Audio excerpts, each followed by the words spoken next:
Trita Parsi joins us now. He is the Executive Vice President for the Quincy Institute for Responsible Statecraft.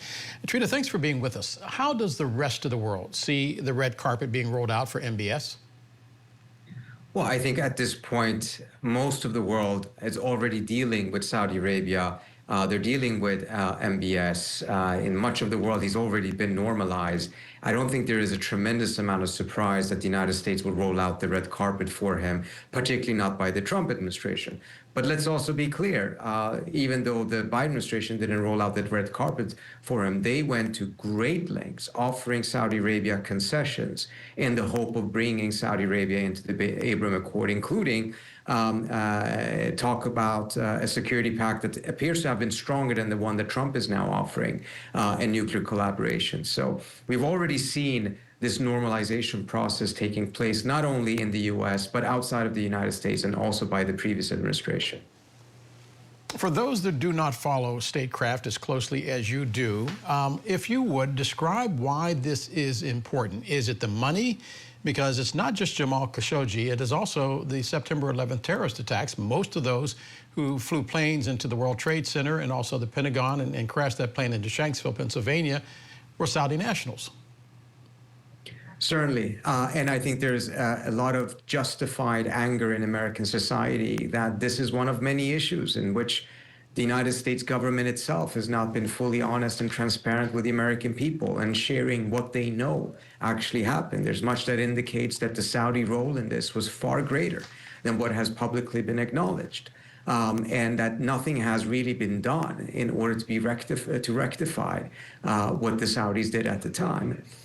So I think these are those many, many things that upset people. And you can also add to that the fact that the former founder of Al-Qaeda in Syria, who is now the president of Syria, was given also the red carpet at the White House just a week or two ago, including a tremendous amount of proximity between him and the U.S. military right now. And this is despite the fact that this is a person who led a terrorist organization that killed a lot of Americans. I think there's a lot of explaining that needs to be done, not just by this administration, but by the previous one as well, about what is motivating and justifying these very significant shifts. Perhaps they are fully justified. I can see arguments for it. I'm not seeing the administration leveling with the American people as to why they think this is important, why they decided to do this.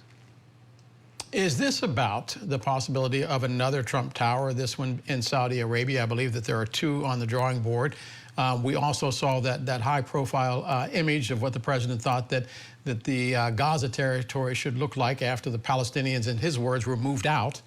Is this about real estate development, or is this about a changing face of the Middle East?